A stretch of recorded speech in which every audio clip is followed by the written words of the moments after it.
नमस्कार। मैं Ashish Singh mission institute Prayagraj में आप सभी सम्मानित सदस्यों का हार्दिक स्वागत करता हूं।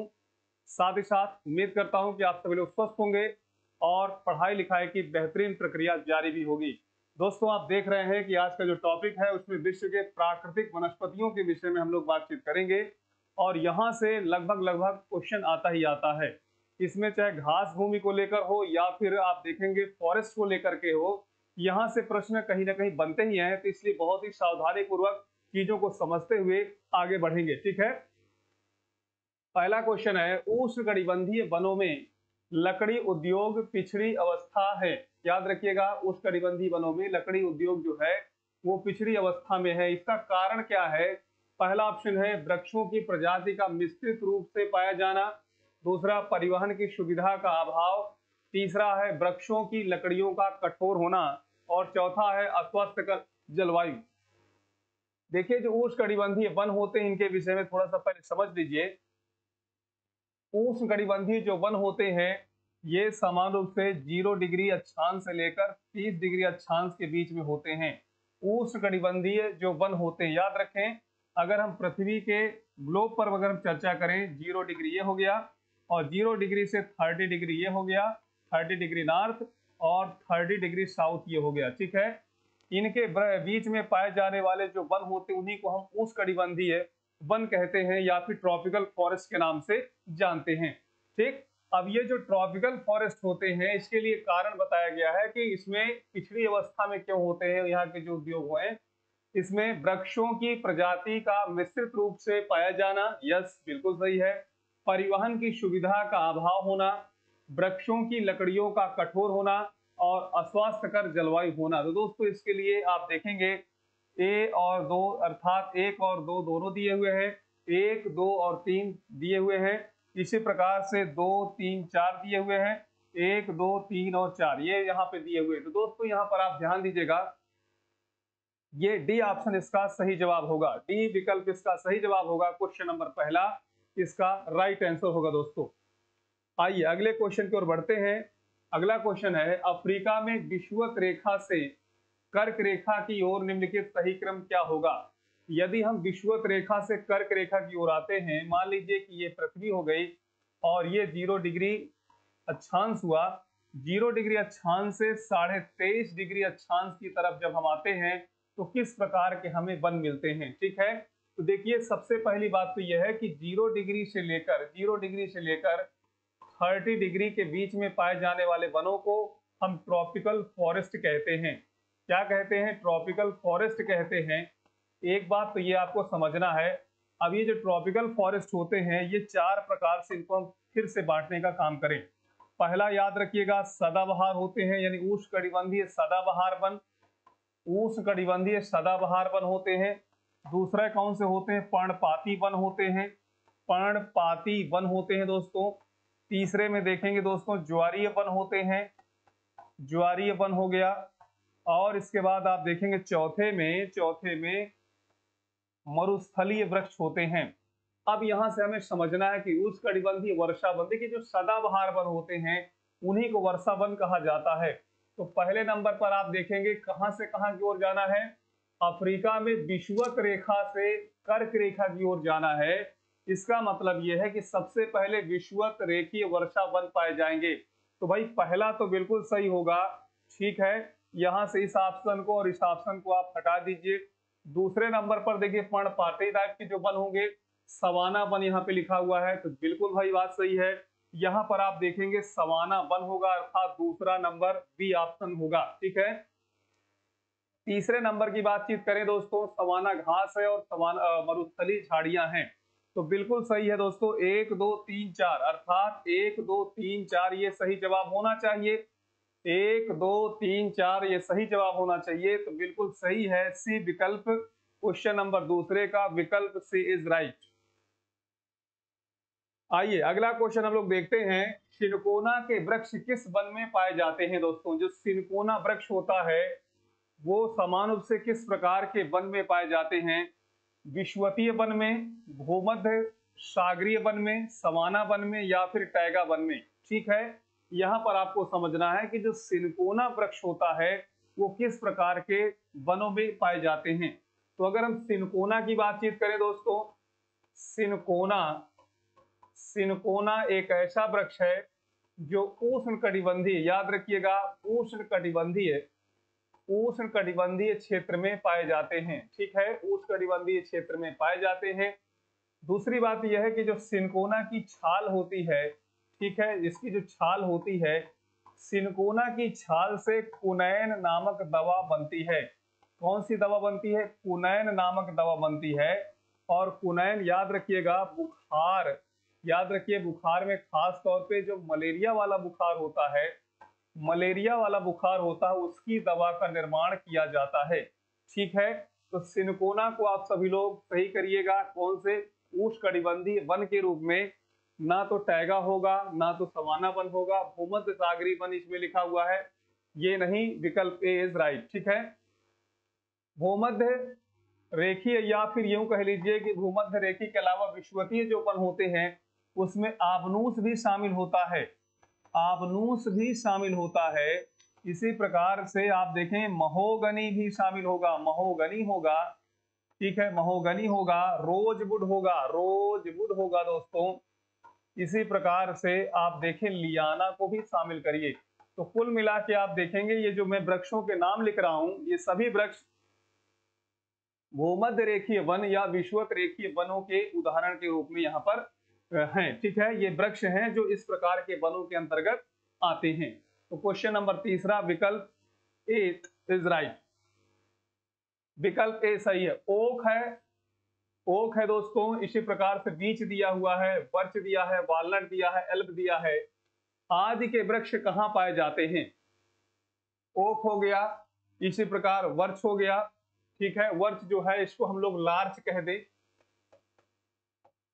ठीक है, इसी प्रकार देखिए जो बीच लिखा हुआ है इसको हम चीड़ कर दें। क्या कर दें दोस्तों? चीड़ कर दें। ओक है, चीड़ है, लार्च है, वालनट है, एल्ब है। आदि के वृक्ष कहां पर पाए जाते हैं? बताएं। शीतोष्ण वर्षा वनों में पाए जाते हैं, मध्य अक्षांशीय पर्णपाती वनों में पाए जाते हैं, भूमध्य सागरीय वन में पाए जाते हैं, या फिर विषुवतीय वन में पाए जाते हैं। तो देखिए जो विषुवतीय वन होते हैं उसमें मैंने अभी आपको बताया सिनकोना सही है, सिनकोना दोस्तों सही है। ठीक है, इसी प्रकार से महोगनी सही है, महोगनी, रोजवुड सही है। तो इसमें तो ये देखिए नहीं आते हैं। भूमध्य सागरी में आप सभी लोग जानते हैं, भूमध्य सागरी में देखिए देवदार हो गए, देवदार वृक्ष हो गया, है ना। इसी प्रकार से देवदार के अलावा आप देखेंगे चीड़ हो गया, चीड़ हो गया। तो ये जो वृक्ष होते हैं, ओक है, लार्च है, चीड़ है, वालनट है, एल्ब है, ये किस प्रकार के वनों में शामिल होते हैं? तो भूमध्य सागरीय वनों में, अर्थात सी विकल्प को सभी लोग सही करेंगे, सी विकल्प को दोस्तों सभी लोग सही करेंगे। ठीक है, तो इसका विकल्प सी इज राइट। ठीक है, अगला प्रश्न है, मोन्टाना वन कहां पाए जाते हैं? दोस्तों मोन्टाना वन कहां पर पाए जाते हैं? सबसे पहली बात तो यह है कि जो मोन्टाना है वो कनाडा का एक राज्य है। मोन्टाना कनाडा का क्या है? एक राज्य है। अर्थात मोन्टाना जो वृक्ष होते हैं या वन होते हैं ये उच्च अक्षांशों में तथा अधिक ऊंचाई वाले क्षेत्रों में पाए जाते हैं। अब यहाँ पर देखिए लिखा हुआ है रॉकी पर्वत की पूर्वी ढाल में पाए जाएंगे, रॉकी पर्वत की पश्चिमी ढाल में पाए जाएंगे, एंडीज पर्वत के पश्चिमी ढाल पर हैं, या एंडीज पर्वत के पूर्वी ढाल पर हैं। तो सबसे पहली बात तो यह है कि ये देखिए मैं आपको बता दूं कि ये नॉर्थ अमेरिका है, नॉर्थ अमेरिका है, उत्तरी अमेरिका महाद्वीप, और इसमें ये जो पहाड़ है पूरा इसका नाम है रॉकी पर्वत, रॉकी पर्वत नाम है दोस्तों, रॉकी पर्वत ये हो गया। अब इसका जो पूर्वी भाग हो गया ये मान लीजिए है पूर्वी भाग हो गया, तो इसके लिए वाला सही जवाब है रॉकी पर्वत के पूर्वी ढलान पर पाए जाने वाले जो शीतोष्णकटिबंधीय वन होंगे, टेम्परेट फॉरेस्ट होंगे, वह कौन से होंगे दोस्तों? मोन्टाना वन होंगे। ठीक है, ये आपको सभी लोगों को समझना है। आइए अगले क्वेश्चन पे हम लोग बढ़ते हैं। अगला क्वेश्चन है, निम्नलिखित में किस वन को बोरियल वन के नाम से जाना जाता है? जो बोरियल वन होते हैं दोस्तों याद रखेंगे अधिक ऊंचाई वाले क्षेत्रों में पाए जाते हैं, अधिक ऊंचाई वाले क्षेत्रों में पाए जाते हैं। और ये जो वन होते हैं दोस्तों शंकु आकार के होते हैं। किसके आकार के होते हैं? शंकु आकार के होते हैं। आप लोगों को ध्यान देना है, शंकु आकार के जो वृक्ष होते हैं और अधिक ऊंचाई में पाए जाने वाले वनों को बोरियल वन कहा जाता है। अब आप बताइए विश्वतीय वर्षा वन होगा? विश्वतीय वर्षा वन तो नहीं होगा, इसमें आपको मैंने बताया है देवदार होगा, सिनकोना होगा, आबनूस होगा, रोजवुड होगा, लियाना होगा, ये तो नहीं होगा।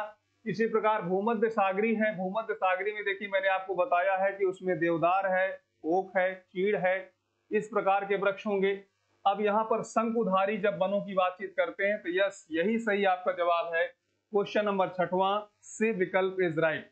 क्वेश्चन नंबर 6वें का दोस्तों सी विकल्प आपका सही है। ठीक है, तो दोस्तों ये मिशन इंस्टीट्यूट में आप सभी लोग अच्छे से पढ़ रहे हैं, और इसके लिए मैं आपको बता दूं कि मिशन इंस्टीट्यूट में जितने भी वनडे एग्जाम है दोस्तों, चाहे एसएससी के हों, बैंक के हों, रेलवे के हों, संबंधित हों, इसी प्रकार से यूपीएसआई का एग्जाम हो या फिर यूपी कांस्टेबल का एग्जाम हो, सबकी तैयारी बहुत ही शानदार तरीके से कराई जा रही है। आप सभी लोग संस्था में विजिट करके आप देख सकते हैं, इसके डेमो क्लासेस भी आपको मिल सकती है। मॉर्निंग स्लॉट में चलता है और शाम के स्लॉट में भी जो है दोस्तों आपको क्लासेस मिल रही हैं।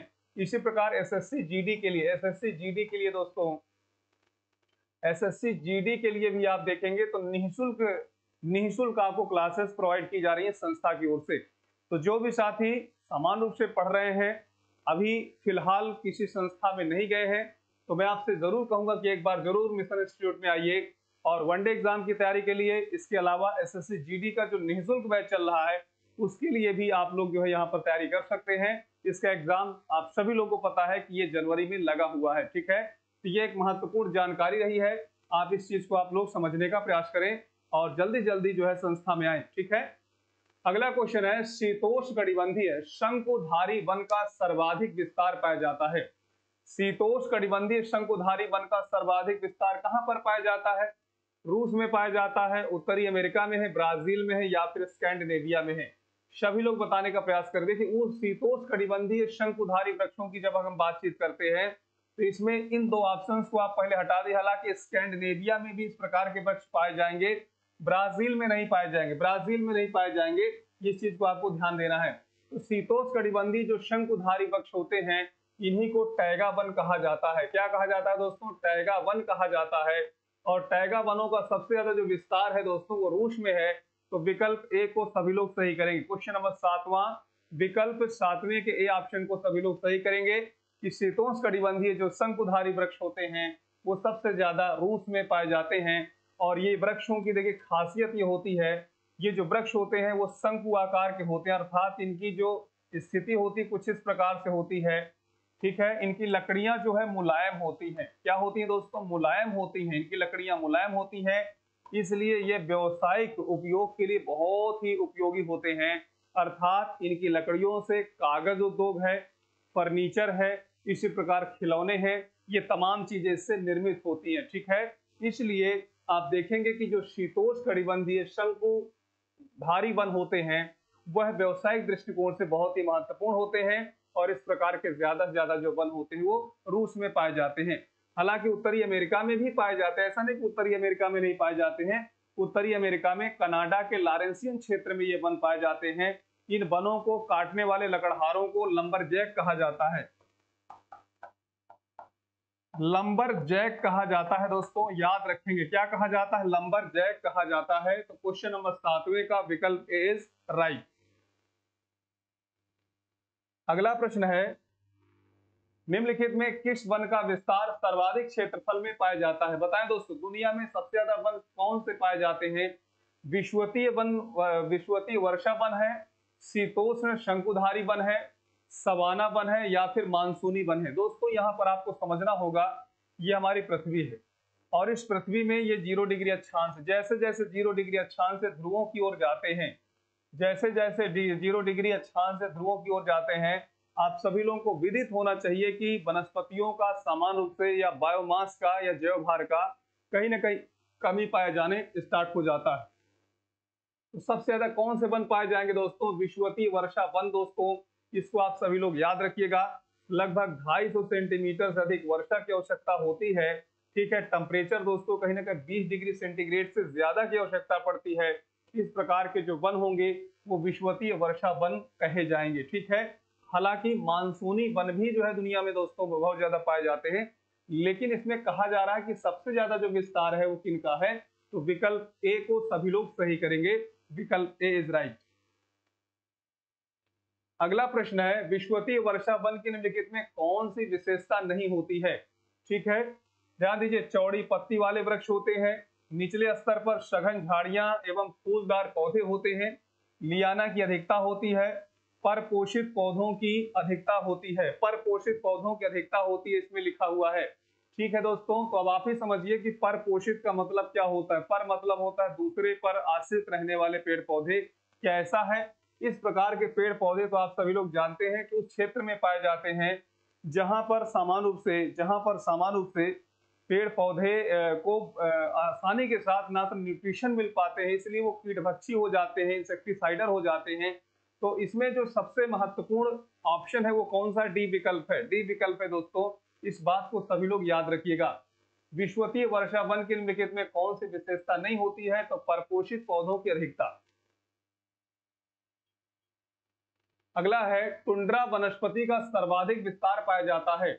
बताएंगे दोस्तों, टुंड्रा जो वनस्पति है उसका सर्वाधिक विस्तार कहां पर पाया जाता है? तो याद रखिए दोस्तों, टुंड्रा जो वनस्पति है उसका सबसे ज्यादा विस्तार ध्रुवीय क्षेत्र में पाया जाता है। याद रखें, 0 डिग्री अक्षांश हो गया, 0 डिग्री अक्षांश हो गया, 0 डिग्री अक्षांश से 30 डिग्री अक्षांश के बीच में जो वन पाए जाते हैं उनको कहते हैं ट्रॉपिकल फॉरेस्ट, यानी उष्णकटिबंधीय वन कहते हैं, ट्रॉपिकल फॉरेस्ट कहते हैं।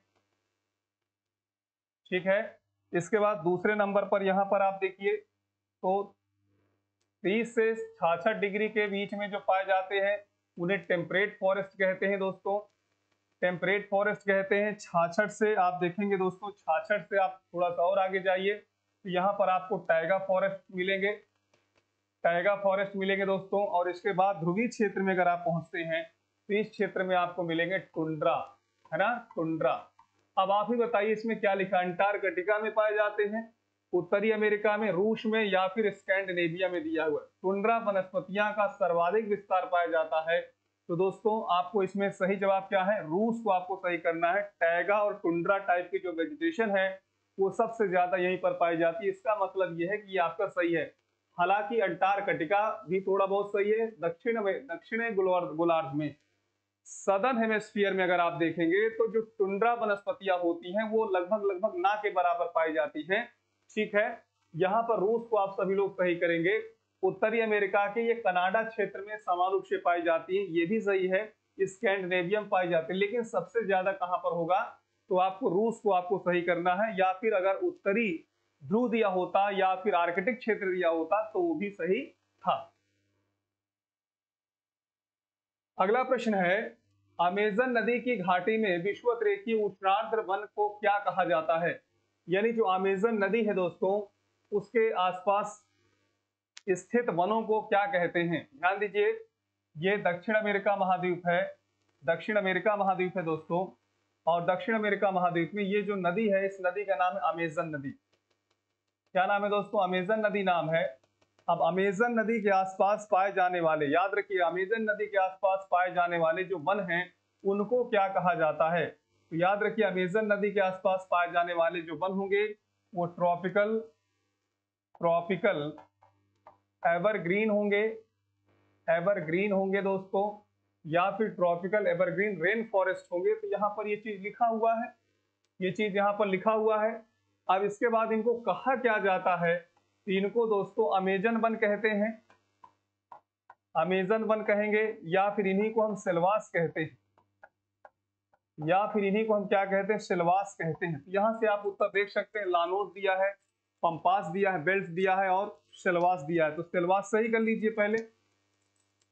अब इसके बाद जो सिलवास वन होते हैं या अमेजन वन होते हैं, ये हमारा जो इकोसिस्टम होता है उसके अधिकांश भाग को ये साफ सुथरा बनाए रखते हैं, इसीलिए इन्हें धरती का फेफड़ा कहा जाता है। क्या कहा जाता है दोस्तों? धरती का फेफड़ा कहा जाता है। ये यहाँ पर आपको समझना है कि धरती का फेफड़ा किन्हें कहा जाए, तो धरती का फेफड़ा कहा जाएगा सिलवास को या फिर अमेजन वन को। तो डी विकल्प को आप सभी लोग सही करेंगे। लानोस जो है वेनेजुएला में पाई जाने वाली घास भूमि है। कहां पर दोस्तों? वेनेजुएला में पाई जाने वाली घास भूमि है। पंपास की बातचीत करें तो अर्जेंटीना, याद रखेंगे अर्जेंटीना, अर्जेंटीना में पाई जाने वाली घास भूमि है। आपने सुना होगा जो फीफा वर्ल्ड कप है, फीफा वर्ल्ड कप है अर्जेंटीना के द्वारा ही जीता गया है, जिसने इस यानी अर्जेंटीना की टीम ने फ्रांस की टीम को हराया है और फीफा वर्ल्ड कप को अपने जो है हवाले किया, अर्थात जीत दर्ज की। ठीक है, उसमें लियोनस मेसी का नाम सुनोगे, मेसी दोस्तों याद रखेंगे, मेसी अर्जेंटीना से ही संबंधित है। ठीक है, और इन्होंने इसी के साथ संन्यास भी ले लिया, लगभग 35 साल की उम्र में दोस्तों इन्होंने संन्यास लिया। तो कुल मिला के ये देखेंगे अमेजन नदी की घाटी में विषुवत-रेखीय उष्णार्थ वन को क्या कहा जाता है, सिलवास कहा जाता है। बेल्ट्स दोस्तों साउथ अफ्रीका से संबंधित है, साउथ अफ्रीका में पाए जाने वाले खास भूमि को बेल्ट्स कहा जाता है। तो क्वेश्चन नंबर 11 का डी विकल्प को सही करना है। अगला प्रश्न है विषुवत रेखीय उष्णार्थ वन के संबंध में कौन सा कथन सही नहीं है। देखिए विषुवत रेखीय उष्णार्थ वन लिखा हुआ है, यह कठोर लकड़ी वाला तथा सदापर्णीय वन होता है। यस, बिल्कुल सही है, इसकी लकड़ियां जो होती कठोर होती हैं और ये सदाबहार होता अर्थात सदा पत्तियों वाला होता है, ये भी सही है। इसका विस्तार विषुवत रेखा के दोनों 10 डिग्री से, याद रखिए 10 डिग्री उत्तर से 10 डिग्री दक्षिण तक होता है, ये भी सही है। याद रखिए उष्ण वनों की बातचीत कर रहे हैं, वैसे जो उष्णकटिबंधीय सदाबहार वृक्ष होते हैं वो 0 डिग्री से 10 डिग्री नॉर्थ और 10 डिग्री साउथ तक होते हैं। ठीक, ये चीज को आपको ध्यान देना है। इन वनों में सघनता बहुत ज्यादा होती है दोस्तों, ये सी ऑप्शन है। और इस प्रकार के वन में एक ही प्रकार के वृक्षों की बहुलता होती है, इस चीज को आपको समझना। तो देखिए सघनता का मतलब होता है घनत्व ज्यादा होता है, बहुत नजदीक नजदीक होते हैं। यस, ये सही है। और इसमें कई प्रजातियां होती है, ऐसा नहीं है, इसमें लिखा वृक्षों की बहुलता होती है, एक ही प्रकार के वृक्षों की बहुलता अधिक होती है, ऐसा नहीं है दोस्तों। यहां पर आप देखेंगे डी विकल्प इसके लिए सही नहीं है, बाकी इसका सही जवाब ये है। ठीक है, अगला प्रश्न है, प्रश्न को ध्यान से समझने का प्रयास करेंगे। क्वेश्चन अगला है, मानसूनी वन के संदर्भ में निम्नलिखित में कौन सा कथन सही नहीं है। मानसूनी वन के संदर्भ में निम्न में कौन सा कथन सही नहीं है। इसका विस्तार मध्य एवं उत्तर पूर्वी Bharat, Myanmar, Vietnam, Thailand, Laos, Cambodia, Brazil तथा उत्तरी ऑस्ट्रेलिया में पाया जाता है। मानसूनी वन, मानसूनी वनों को दोस्तों हम लोग पतझड़ वन कहते हैं या पर्णपाती वन के नाम से जानते हैं। उष्णकटिबंधीय पर्णपाती वन या डेसिडुअस फॉरेस्ट के नाम से हम लोग जानते हैं। अब इसमें आप सभी लोगों को बताना है कि जो मानसूनी वन है उसके संदर्भ में कौन सा कथन सही नहीं है। तो उस कथन को हम सब लोगों को पहचानना है। पहला, इसका विस्तार मध्य एवं उत्तर पूर्वी Bharat, Myanmar, Vietnam, Thailand, Laos, Cambodia, Brazil, उत्तरी ऑस्ट्रेलिया में पाया जाता है। इसे पर्णपाती वन भी कहा जाता है, याद रखिएगा, इसे क्या कहते हैं, पर्णपाती वन भी कहते हैं। इस प्रकार के वनों में वृक्षों के नीचे सघन झाड़ियां एवं घासों के घने झुंड पाए जाते हैं और इस प्रकार के वन सघनता बहुत अधिक होती, याद रखिएगा। इसमें सी ऑप्शन सही है। इन प्रकार के जो वन होते हैं, वनों के नीचे सघन झाड़ियां और घास होते हैं और इस प्रकार के वनों में सघनता बहुत ज्यादा होती है। गलत बात है भाई, सघनता तो सबसे ज्यादा होती है वह उष्णकटिबंधीय सदाबहार वनों पर। तो यहां पर देखिए कौन सा डी विकल्प को आप सभी लोग सही करेंगे। Question number 13। अगला क्वेश्चन है भूमध्य सागरी वन से संबंधित निम्नलिखित में कौन सा कथन असत्य है। भूमध्य सागरी वन से संबंधित निम्न में कौन सा कथन असत्य है। इन वनों का विस्तार महाद्वीपों के पूर्वी भागों में 30 डिग्री से 45 डिग्री अक्षांशों के बीच दोनों गोलार्धों की उपोष्णकटिबंधीय जलवायु वाले क्षेत्र में पाया जाता है। ठीक है, इन वनों की सबसे प्रमुख विशेषता यह है कि जाड़े की ऋतु में पछुआ पवनों द्वारा होने वाली वर्षा है। इन वनों के वृक्षों की जड़ें लंबी तथा छालें पत्तियां मोटी होती हैं। भूमध्य सागरी वनों में पाई जाने वाली झाड़ियों को चपरेल या माकी कहते हैं। देखिए यहाँ पर आपको मिल रहा है। अब आप ही बताइए, इन वनों का जो विस्तार है वो महाद्वीपों के पूर्वी, याद रखिए पूर्वी भागों में 30 डिग्री से 45 डिग्री अक्षांशों के बीच में गोलार्धों की उपोष्णकटिबंधीय, याद रखिए उपोष्णकटिबंधीय जलवायु वाले क्षेत्र में होता है। यहाँ पर दोस्तों उपोष्ण लिखा हुआ है, थोड़ा सा ध्यान दीजिएगा। इसके बाद इन वनों की सबसे प्रमुख विशेषता है कि जाड़े की ऋतु में पछुआ पवनों के द्वारा होने वाली वर्षा है। ठीक इन वनों के वृक्षों की जड़ें लंबी, छाले पत्तियां मोटी होती हैं और भूमध्य सागरी वनों में पाई जाने वाली झाड़ियों को चपरैल या माकी कहते हैं। तो इस क्वेश्चन का दोस्तों जवाब देने का प्रयास करिए। सही जवाब क्या होगा? वैसे आप सभी लोग जानते हैं कि 30 से 45 डिग्री अक्षांशों के बीच में होते, ये बात सही है। ये वाली भी बात सही है। इन वनों की जो लंबी होती है, क्या होती है दोस्तों? जड़ें लंबी होती है, पत्तियां छालें तथा पत्तियां मोटी होती, इस बात को आपको समझना है। तो इसमें तो लगभग सभी ऑप्शन सही जा रहे हैं। इसमें तो लगभग दोस्तों सभी ऑप्शन सही जा रहे हैं। तो ठीक है, सभी ऑप्शन इसके लिए सही होंगे। अगला सवाल आइए हम लोग देखते हैं। अगला सवाल है, निम्नलिखित में किस प्रकार के वनों का विस्तार केवल उत्तरी गोलार्ध में पाया जाता है? उत्तरी गोलार्ध में दोस्तों विषुवत रेखीय उष्णार्ध वन, ये तो दोनों गोलार्धों में 0 डिग्री से लेकर 10 डिग्री नॉर्थ और साउथ के बीच में पाए जाते हैं। भूमध्य सागरी वन दोस्तों जो होते हैं, ये एक ऑप्शन दिया है। मानसूनी वन भी दोस्तों दोनों गोलार्धों में। समशीतोष्ण कोड़कधारी जो वृक्ष होते हैं, इनके विषय में आपको थोड़ा ध्यान देना है। ये ज्यादातर उत्तरी गोलार्ध में ही पाए जाते हैं। उत्तरी गोलार्ध में जब ज्यादा पाए जाते हैं तो इसलिए इनको आपको याद रखना है। ठीक है, उत्तरी गोलार्ध में ज्यादातर यही पाए जाते हैं। और समशीतोष्ण जो वन होते हैं, ये व्यवसायिक दृष्टिकोण से बहुत ही ज्यादा उपयोगी होते हैं। इनका जो विस्तार है वो कनाडा में, स्कैंडिनेविया में, इसी प्रकार से रूस में बहुत ज्यादा ये वन पाए जाते हैं। ठीक है, उम्मीद है कि आप सभी लोग बहुत अच्छे तरीके से इसको समझ गए होंगे। डी विकल्प इसका राइट आंसर होगा। अगला सवाल है, साइबेरिया क्षेत्र में समशीतोष्ण कोड़कधारी वन को किस नाम से जाना जाता है? अर्थात जो साइबेरिया क्षेत्र है, उस साइबेरिया क्षेत्र में आप देखेंगे जो समशीतोष्ण कोड़कधारी वन होते हैं, उनको किस नाम से जानते हैं? टुंड्रा वन के नाम से, टैगा वन के नाम से, पार्कलैंड के नाम से, या फिर सवाना के नाम से? दोस्तों सवाना जो वन होते हैं, ये जो सवाना वन होंगे दोस्तों, ये मध्य अफ्रीका में पाए जाते हैं। मध्य अफ्रीका में पाए जाने वाले वनों को हम क्या कहते हैं? सवाना वन कहते हैं। कुछ इस प्रकार से अफ्रीका है दोस्तों, और अफ्रीका के मध्य भाग में ये पाए जाते हैं। ठीक, पार्कलैंड की बातचीत करें दोस्तों, पार्कलैंड आपका ऑस्ट्रेलिया में पाए जाने वाले वृक्ष होते हैं। पार्कलैंड का नाम सुने होंगे। ये वृक्ष सहित घास के क्षेत्र होते हैं। कैसे होते हैं?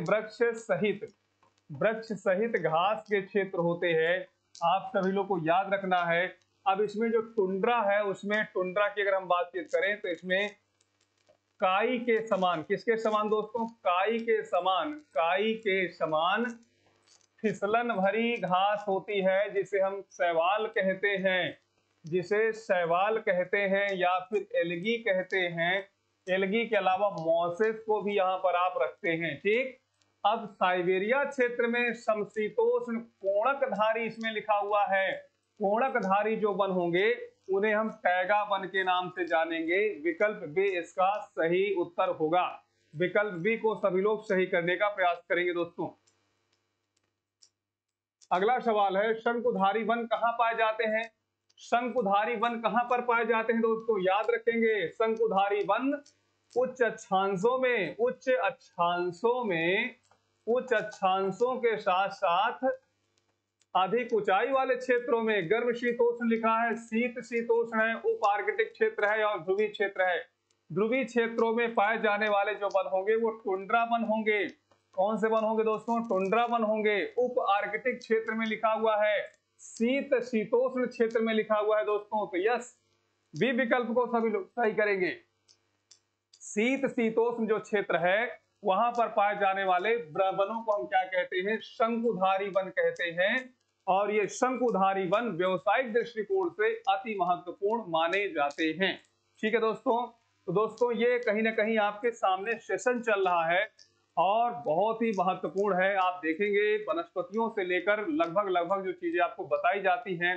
हालांकि बहुत से हमारे साथी होते हैं जो एग्जाम में क्वेश्चन आता है कि सिनकोना किस प्रकार के वृक्ष, यानी किस प्रकार के वनों का वृक्ष है, या फिर आबनोस किस प्रकार के वनों का वृक्ष है ना, मैंग्रोव किस प्रकार के वनों का वृक्ष है। ये कहीं ना कहीं बहुत ही उलझन पैदा करता है। लेकिन यहाँ से चीजों को अगर आप समझ रहे हैं बेहतर तरीके से, तो आपका गलत होने वाला बिल्कुल नहीं है। ठीक है, आइए मुलायम लकड़ी के कोणक धारी, देखिए हमने कहा था ना कि जो कोणकधारी वृक्ष होते हैं वो कैसे होते हैं, मुलायम लकड़ी वाले होते हैं, वो मुख्यतः पाए जाते हैं। अर्थात इनका जो अक्षांशीय विस्तार होगा वो कहां से कहां तक होगा, तो आप देखेंगे 30 डिग्री से 40 डिग्री लिखा हुआ है, 50 डिग्री से 70 डिग्री लिखा है, 60 से 70 लिखा है, 30 से 60 डिग्री लिखा। तो मुलायम लकड़ी वाले जो कोणकधारी वन होते हैं वो आप सभी लोग याद रखिएगा।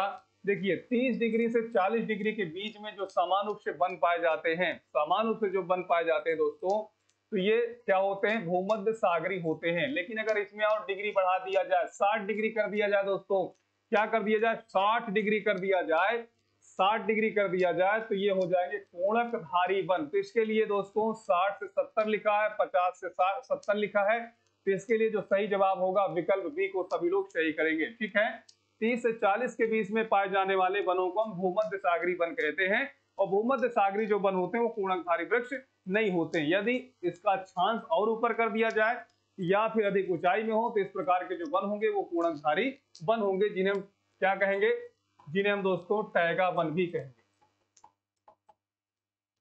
ठीक है, आइए अगले क्वेश्चन की ओर हम लोग बढ़ते हैं।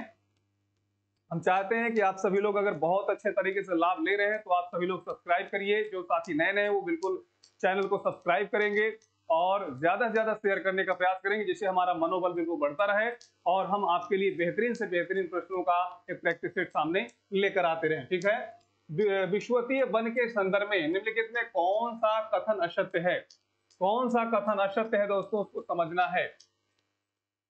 ये वन अधिकतर अमेजन घाटी, कांगो घाटी तथा विश्वतीय प्रशांत द्वीप में पाए जाते हैं।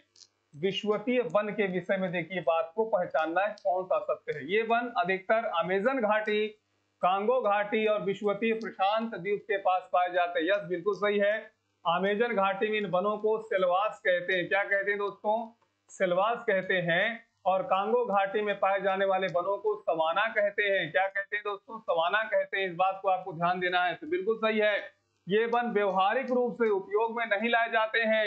याद रखिए, व्यवहारिक रूप से उपयोग में नहीं लाए जाते हैं, ये भी बात सही है। क्यों, क्योंकि ये बहुत ही ज्यादा कठोर लकड़ी वाले होते हैं, भारी वृक्ष होते हैं। ठीक है, ये वन बहुत अधिक घने होते हैं। यस, बिल्कुल घने होते हैं, ये वन बहुत ज्यादा घने होते हैं।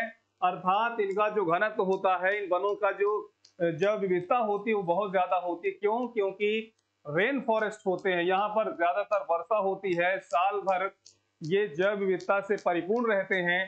ठीक है, और तीसरा, ये वन शीतोष्ण वन के नाम से भी जाने जाते हैं। यह गलत बात है भाई, शीतोष्ण वन के नाम से नहीं जाने जाएंगे। विश्वतीय जो वन होते हैं उन्हें उष्णकटिबंधीय वन कहते हैं। याद रखिएगा, उष्ण बोलेंगे, उष्णकटिबंधीय वन कहेंगे, तब जाके इसका सही जवाब होगा। तो इसमें विश्वतीय वन के संदर्भ में कौन सा कथन असत्य है, तो डी विकल्प इसका असत्य कथन है। डी विकल्प को सभी लोग सही करेंगे दोस्तों, डी विकल्प इसका राइट आंसर होगा। अगला क्वेश्चन है आज का लास्ट क्वेश्चन। डेलबर्जिया जाति निम्नलिखित में किस एक के नाम से जानी जाती है दोस्तों, ये संबंधित है। डेलबर्जिया देखिए लिखा हुआ है, बिल्कुल अलग तरह का प्रश्न है। डेलबर्जिया जाति निम्नलिखित में किस एक से संबंधित है, काजू से संबंधित है, कॉफी से संबंधित है, चाय से, या फिर शीशम से। डेलबर्जिया दोस्तों याद रखेंगे दोस्तों, शीशम से संबंधित है। किससे संबंधित है, शीशम से संबंधित है। तो ये रहे आज के क्वेश्चन। उम्मीद है कि आप सभी लोग बहुत अच्छे तरीके से सीखे होंगे। कल हम आपके सामने अलग तरह के प्रश्नों को लेकर आएंगे। ठीक है, तब तक हम जो है अच्छे से पढ़ते लिखते रहिए, और हम चाहते हैं कि हर विषय को पढ़िए। हर विषय पढ़ना बहुत जरूरी है। प्रत्येक विषय पर अगर आप बराबर फोकस बनाए रखेंगे तो आपके एग्जाम के लिए दोस्तों बहुत ही महत्वपूर्ण होने वाला है। ठीक है, तो आज यहीं तक, अपना ख्याल रखिए, पढ़ते लिखते रहें। जय हिंद।